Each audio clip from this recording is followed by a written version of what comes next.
Hey everyone, welcome to another episode of See I Am Me. I'm your host, Rashawn Warren, and today we're going to talk about strength, strategy, and service inside the life of Richard Spikes Jr. Hey, bring on Spikes into the mix. What's going on, my brother? How you been? I'm doing good. It's been years, but I'm still here rocking with you. Oh yeah. I know you stay on top of the game. I'll give a quick rundown. Me and him go way back. Back. But the one thing that I would say is that we experience a bunch. We kind of come up through the same way. We're both fathers trying to do what we can do best in the world. We're both traveling our path in our careers, trying to get to wherever the universe wants us to be. That's all that really matters.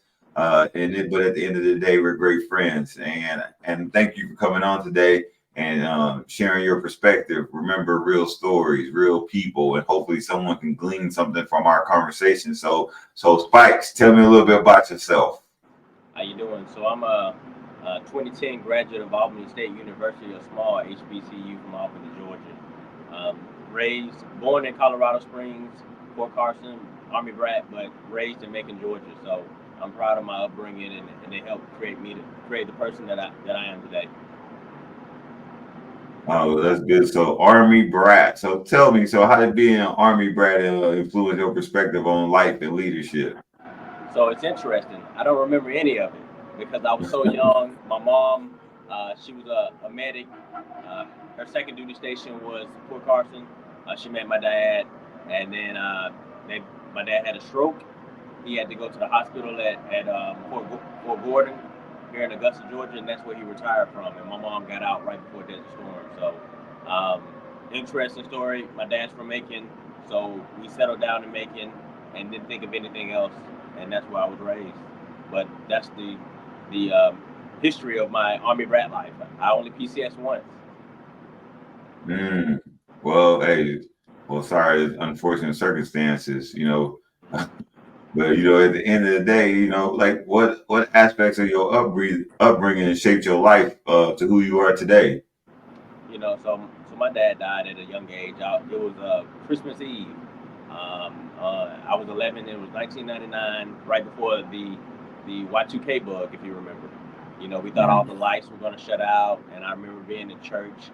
The rightful upbringing, just understanding that everybody was entitled to service, everybody was entitled to faith, and I just believe that everybody should be treated equally. And all the people, if everybody is conducting themselves accordingly, then we wouldn't have all the chaos that's going on around us. Yeah, and yeah, that's unfortunate. Thinking a lot of people out there that aren't super tied into treating people with dignity and respect. That's something that we always talk about as leaders in the military, but something that we also have to stress and revisit consistently. The way the world is today, a lot of people say, "Hey, the world's so crazy today. The world's crazy," but I think the world's always been crazy. When I read the history books and I hear about the way my people came over here, that's crazy, right? Now that we have social media and information is so readily available, I think the craziness is amplified. And when I think of that, I think about what the media at some point pushes all the time because not many people want to hear about the good news story, the sunshine, the rainbow, right? Most people want to get tied into the craziness of the world. What are your thoughts on that? No, definitely. I don't have cable at all because I don't want to see the craziness, and that's what the media is selling right now. I understand their agenda, but I'm just not buying it. I'm more of I'm living in the moment. I'm hearing it from the streets, or the ground truth. So if it ain't coming from there, then then I don't want to hear it. Yeah, and definitely when we talk about the negativity that's in the world today, how do you manage that with social media and raising your kids? Oh, so I post everything good or bad about my kids because you can't celebrate the good stuff without identifying the weaknesses and the failures. So that's one of the things you want to look at, especially with kids, I talking to them, making sure that they understand their rights and wrongs, their good habits and bad habits, and then making sure we build on them for the next iteration. So a good point, case in point, my daughter, she actually had a softball tournament in Georgia this week, actually today, and she had a triple play. I think this is the first time she had it in her whole career. We'll say that. And you know, as a softball dad, I'm super proud of her because I don't think I ever had a triple play. Mm. Well, you know, sharing those good moments of the youngsters is what it's all about because, you know, like, and as you know, when I watch Rakim do stuff, like I don't know if it's just me being biased, but you know, I love watching him do things. I marvel at his ability, and I'm like, oh, he got that from me. you know, Definitely you did. know. And then when I go just watching the youngsters, but you know what? For me, watching any youngster get out there and get it, you know, I am all about other people winning. But when I see a youngster involved in something and doing something amazing, you know, it's just something about it that really gets me. Definitely, because my mom was that one lady that was always at all the games when I was little. She had that scar on her face, so she was looking crazy all the time. But I know deep down that she was happy and that I was achieving. So we're gonna go to a quick commercial break, and then we're gonna come back and we're gonna start talking a little bit about your leadership roles.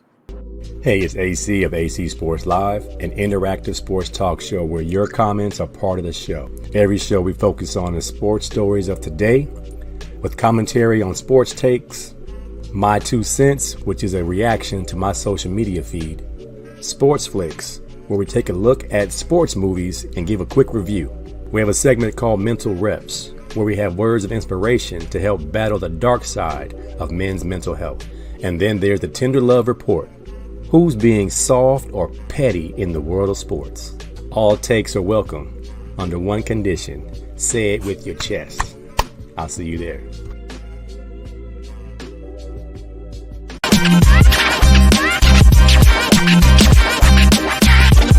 All right, so we back in the mix. So we talked a little bit about who you were, you know, where you come from, and you know the influence of today's society as it pertains to social media and how readily information is. But what I really want to get into is just you as a person. You know, I've known you for a grip. You know, you were once one of my students. Dang, I've been in a long time, huh? You was once one of my students when I was a captain career course instructor a while back. But you just been moving forward. So tell me, you know, a little bit about the different leadership roles that you held across the different continents. Okay, so uh, you know, during my time as your CCC student, I'll never forget how you told me that you hold me in high regards.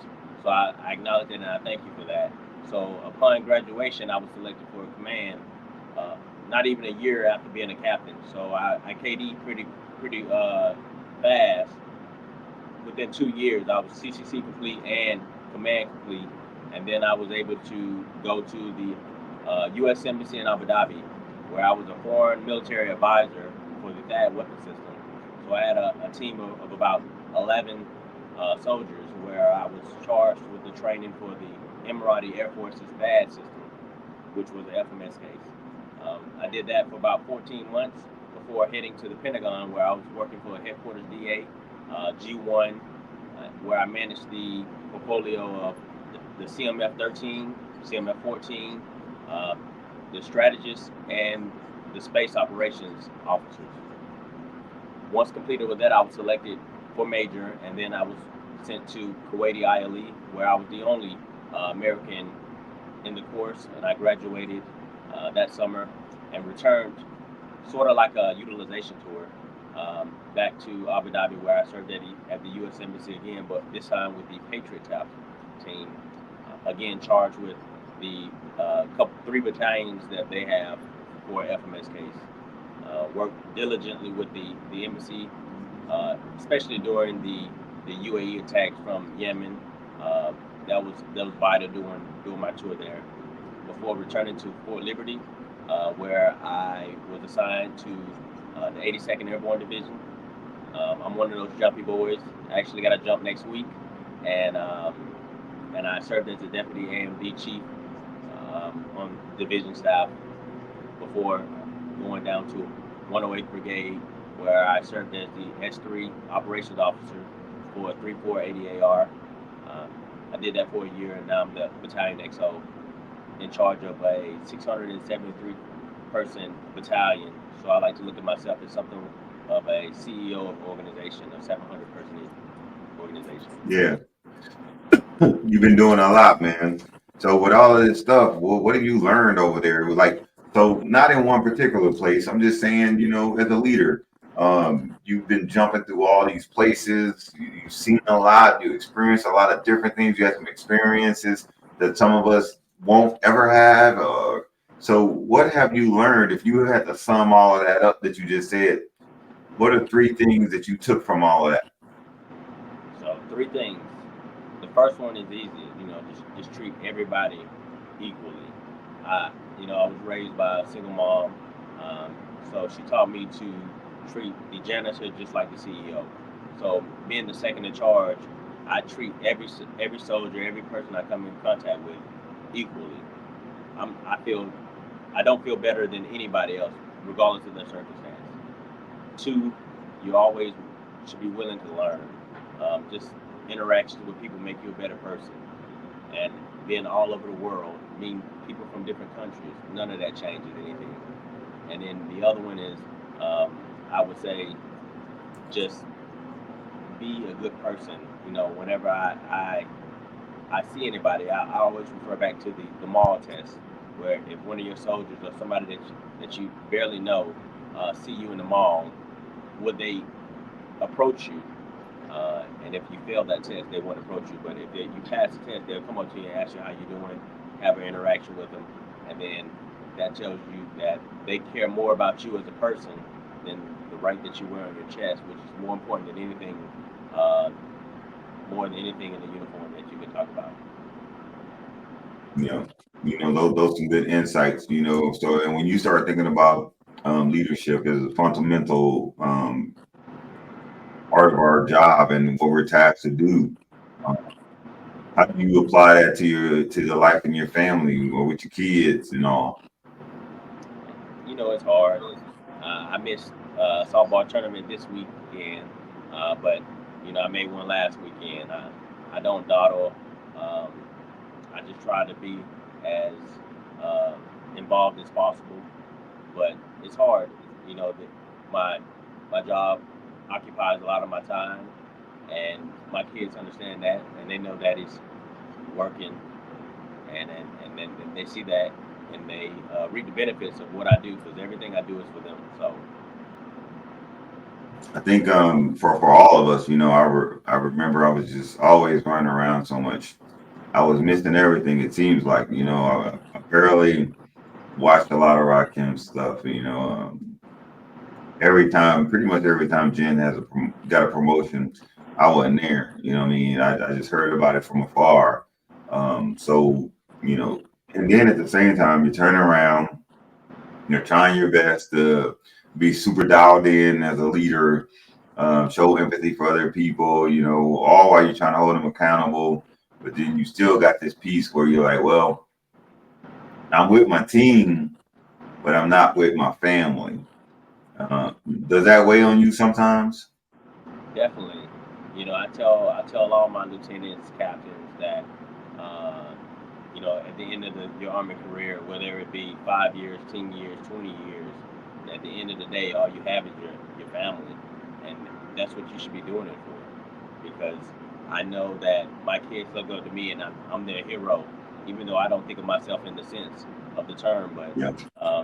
I know that I'm somebody's hero, so I just want to make sure that they're happy, and I live up to what their expectations, because one of the things that I grew up with was making sure that I didn't ruin my family name, and I take that seriously, because there's not a lot of people that value their family name, I think, and I don't want to bring dishonor to my family. So everything I do is on the right and up, and there's only black and white. There's no gray with us. Yeah, you're absolutely correct. With black and white, 100%. When you said you just touched on something when you said, hey, you don't want to ruin your family name. Being I guess you say the flag bearer for your immediate family, your nuclear family. You out front. Everything that you're doing is what people see. Like you said, your kids are reaping the benefits of what you're able to do, but also your kids understand the things that you do. And as you continue to be successful and you continue to break barriers, and I say break barriers because you're leading your family. So everything that you accomplish is a new era that a man within your family has entered in, right? Every promotion, every time they get to see you put a different rank on your shoulder board, so on your hat, that's something that they take within. They might not necessarily say anything, but it's imperative that you are aware that you are that guy, right? Even if you go to a baseball game or something for your for your birthday, you know what I mean? Like all of those things start to tie in and be intertwined with what the kids think about you and how they see you as a man and how they see you pulling through your family. So, like, when I think about that, I start to think about challenges that we face. And when I say challenges, I mean, just us as just being people in the military moving forward. We have many talks before about how we think about things or things that may have happened or maybe things that didn't happen that we necessarily thought. Everyone comes from this different thought of what a leader should be. When you think of the word challenges, how do you navigate through that as you stay a military officer? How do you navigate through the challenges that you face? So whenever I encounter a challenge, I always look within first because I want to make sure that I didn't do anything wrong. So before I start pointing fingers, I always look inward to make sure that I check myself before I go out. The other thing is, I don't blame anybody until there's evidence, or I don't make it an opinion just based off he say, she say. So I think when I encounter any challenges in my life, I just sit there and assess, all these crazy things that the military teach you that they apply to not only the military but life in general. I look at it and be like, yeah, I can make it through, or I mitigate risk wherever I can.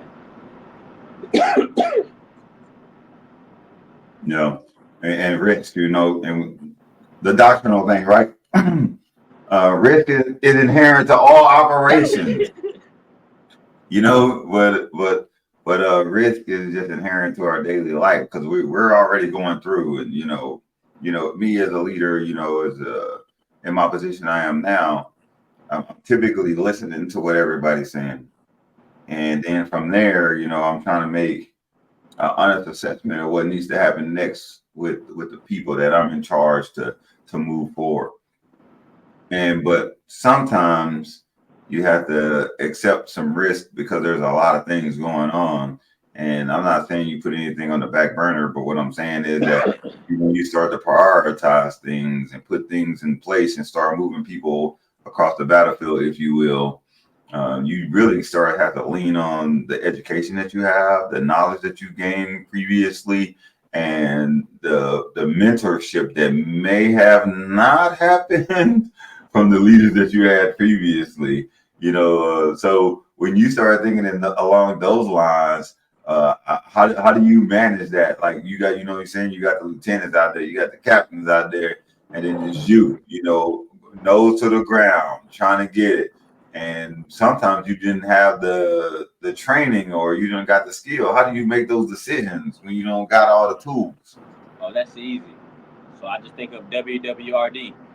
What would Rashawn do? I always refer back to the people who are higher than me, that I look up to for opinions. I'm like, and I just contact them in general, like sir, sergeant major, because it doesn't matter. You can always seek help from anybody higher than lower you who's been through what you're trying to experience. But I'm just open to opinions, and I'm open to trying to seek an option to get through the challenge. I'm not trying to look at one way. I'm trying to look at the best way. I like that. Not trying to look at one way, trying to look at the best way. I gotta put that in my kit bag. You might see a quote about that soon down the line. Yeah, but so yeah, not looking at one way, I'm looking at the best way. So when as you start reaching out to these people and going back, because sometimes this is what I found throughout my career. You meet some people, you're learning from them, you're growing, then you move to another location, and sometimes those people act like they were never there in the first place. So when you try to reach back to them, they kind of disappeared on you. So what are you batting when you start reaching out to folks and trying to look for help? And are you actually getting a hold of these folks and they're helping you out, or what? Oh, definitely. So, one thing about having a relationship with people that that you that you need in situations like this, it goes kind of backwards, where you should have been in contact with them before. So, part of like a mentor-mentee relationship is maintaining the relationship. So, every now and then, I'm in contact, providing updates or checking in on subordinates, trying to make sure that that connective tissue is there. Because it's hard to cold call, cold email, or cold text somebody and ask them for a favor, or present them with a problem with no Yeah, solution. yeah, that's true. You gotta keep your things intact. Hey, we're gonna go to a quick commercial break and we'll be right back. Hello, welcome to Veritas. I'm your host, Adam Colazetti, and I'm here to guide you on a meditative adventure like no other. Join me and lose yourself in your imagination as we travel the outer reaches of the cosmos, quest for powerful talismans, and explore the inner realm of your subconscious. What might you find along the way? But be warned, fair traveler, this path is not for the faint of heart. On this path, of one thing I am certain, dragons be here. Are you ready?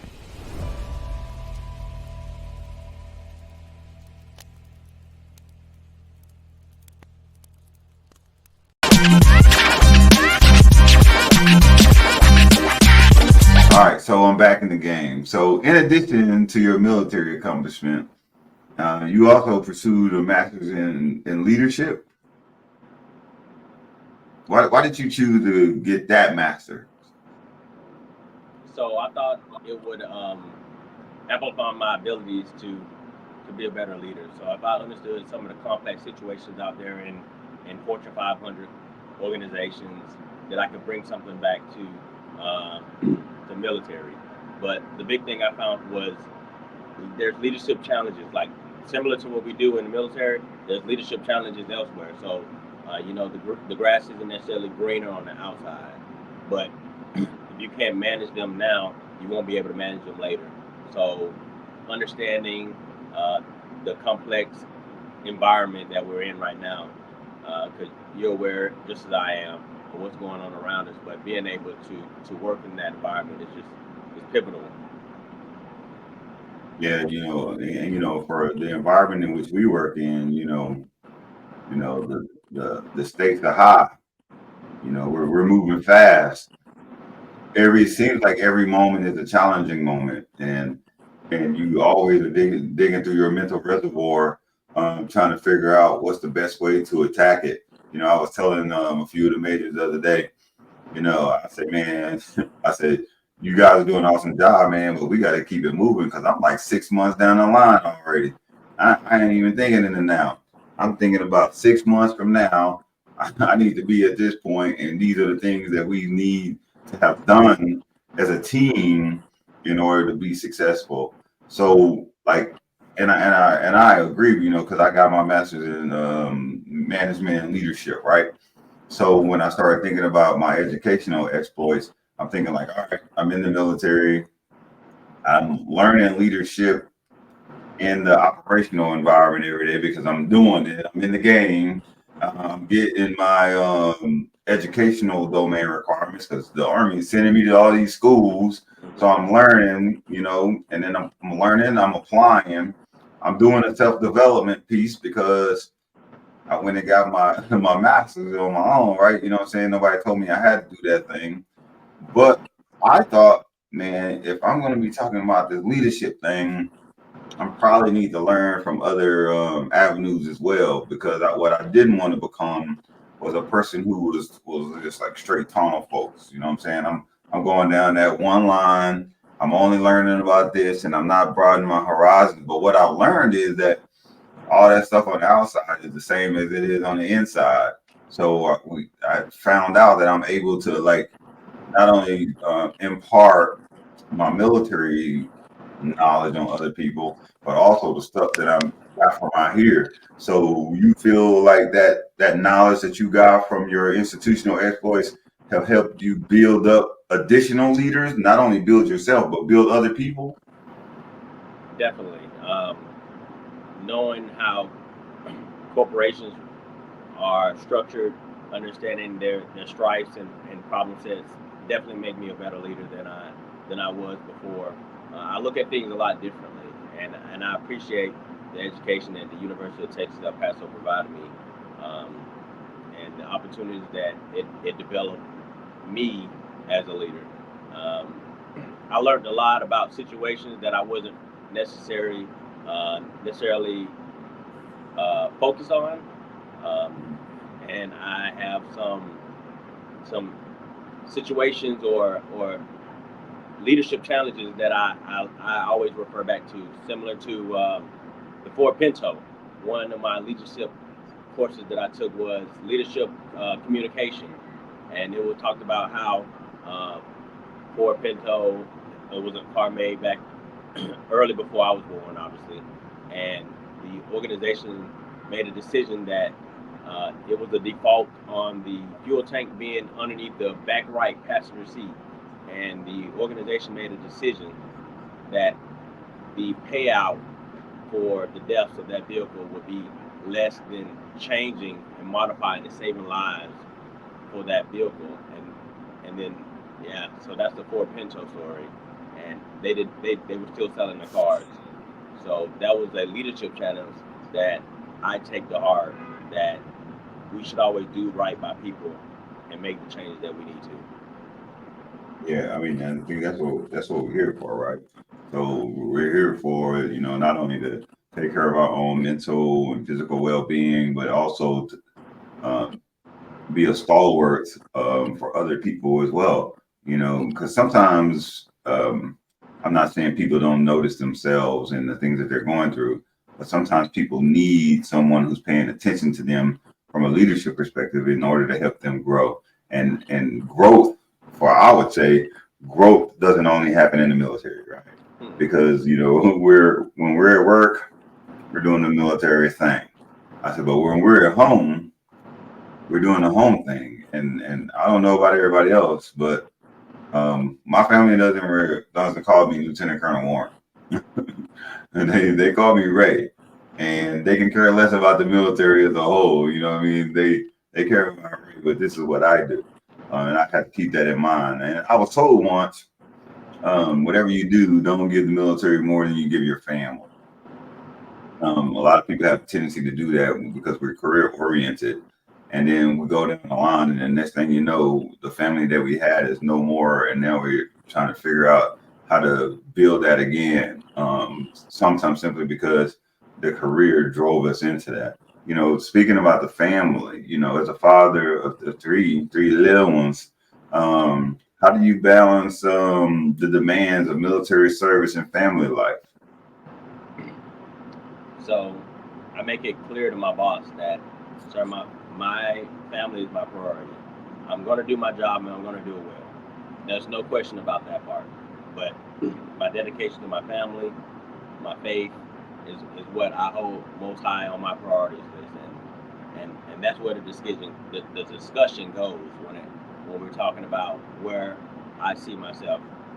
I'm not going to let the unit fail, but I'm definitely not going to let my family fail. Yeah, you're absolutely right. Because I was just at this retirement ceremony the other day. Not sure, can't remember the guy's name right now, but all I know is that he's a super smart guy. He was rolling along, and do you know the reason that he was retiring was because he wanted to be there to watch his young boys grow up through high school. That was the only reason. not that he wasn't performing, not because he got hurt, or not because some other external thing that he couldn't control. He literally said during his speech was like, "Hey man, now it's time." He told his wife, he said, "Hey babe, you supported me all at the beginning. Now it's time to me support you." And I was like, "Dang!" He was just that guy who was out there, who was like, "Hey, I think at this point in the game, I did what I came to do, but now it's time for me to get out there and help my family." And retired as a full-bird colonel who was doing well, and was like, "Hey, I got other priorities right now." So when we started thinking about like my man who just retired for his family, so what role has your wife played in supporting your military journey? Especially through all these deployments and all these places you're going. So definitely the home front is definitely always in the front. Uh, in regards to any decisions I make in my career. Um, she knows that her opinion is valued and will be taken in consideration, especially the next move or whatnot. But knowing that the 20-year hype is, or anything higher than the 20-year hype, that's just it. It's just hype. You in it for whatever reason, but I understand that I made the decision to serve, and I don't necessarily want that burden to be on my family. And knowing that when I hit 20 years, my kids will be in high school. What else do I want to miss? And that's a decision that I have to make. Definitely considering having two high school kids, one middle school kid at a time. What else do I want to miss? But I would tell you that weighs heavily in my decision for what I do next. Well, yeah, you definitely got to think it out, right? Because they only little once. They grow one time, as all of us do. And I can just attest for me. I missed a lot. I missed almost all of Rakim's little basketball stuff growing up. I would deploy and come back, and that dude's like dang near a whole foot taller.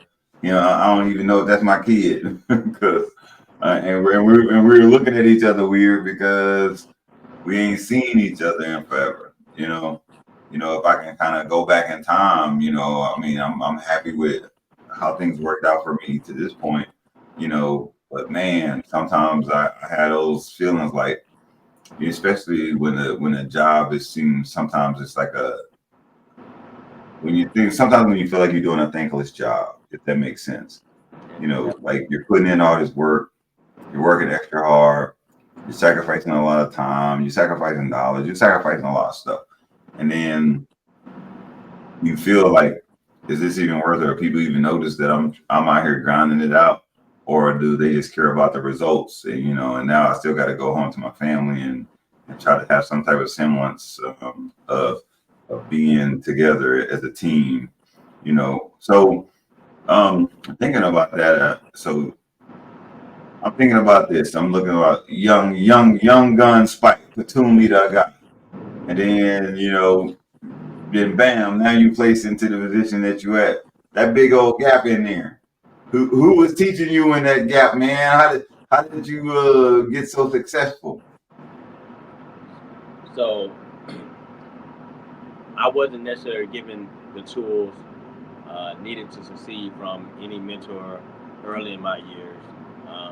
I always look back at what I was taught as a kid, a young adult, um, necessarily not necessarily doing the right thing for certain reasons, but doing the right thing because it's just the right thing to do.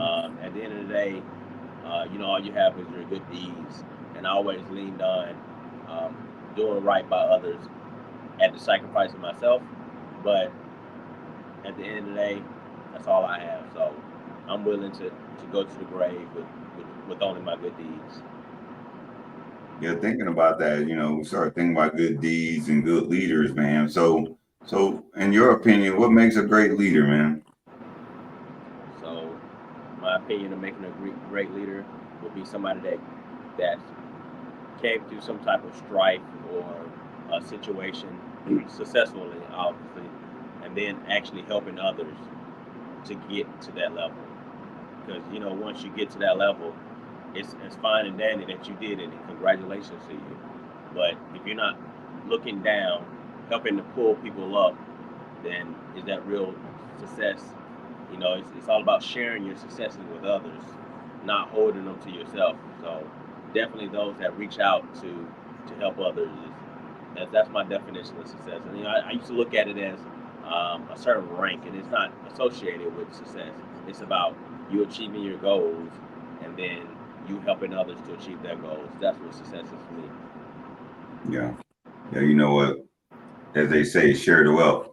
And sometimes that's difficult because, especially if you are a selfish individual, you don't typically have the propensity to share. But like I like what you said. You know, you're getting out there, you're learning. You being successful, you pulling other people up, whether they like it or not. You know, if they're part of the team, you know, it's incumbent upon us to make sure they get to where they're going.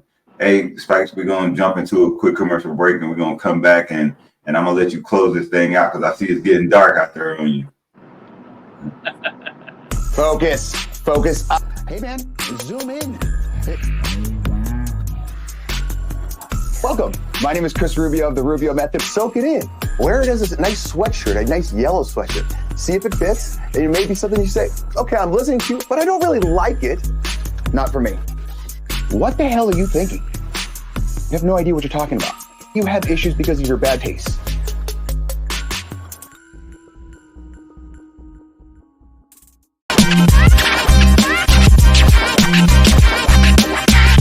All right, we're back. Hey, so I see the night sky is coming in hot.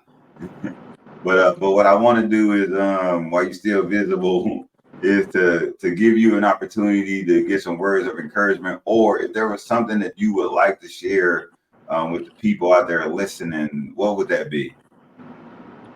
So to add on to the previous statement where I was talking about success, where I acknowledge success as somebody who's made it through some type of strife or situation where they're reaching back, always looking down to help others to achieve their goals, whether it might not be the level of your success, but their success. So donate to your alumni, wherever you're from, the hometowns, high schools, go visit them. There's a population that isn't representative in the numbers that most people disregard. So I would say look to the most vulnerable populations, and then reach out and try to have some type of influence, because that's the one that's going to have the biggest impact. And I'm looking to impact not necessarily the world, but I'm looking to make an impact that's going to mean the world to one or two individuals, and I can live with that. I can live with them knowing that I invested, I spent time and energy in their success, and then I can grow from there. But always giving back and dedicating, you know, after your service, dedicating your life to some type of service where it's meaningful, but not just standing on your status and just accepting the status quo. I want to continue to give in whatever capacity I can. So if anybody needs anything, you know, Major Richard Spikes is always available for anything, and I mean it. Yeah, and with that being said, how do people get a hold of you? Like you got an email out there for them that you don't mind them reaching out to? You got a social media platform they can try to hit you on? Oh, definitely. So on Facebook, I'm RJ Spikes Jr., heavy on the junior. And then I'm also on Instagram. Due to my numerous of years in CENTCOM, I'm Richard of Arabia, in between Richard of Arabia 24. And my email is rspikes24@gmail.com. Always available to reach out. Always available to provide an ear or a shoulder to lean on, whatever is needed.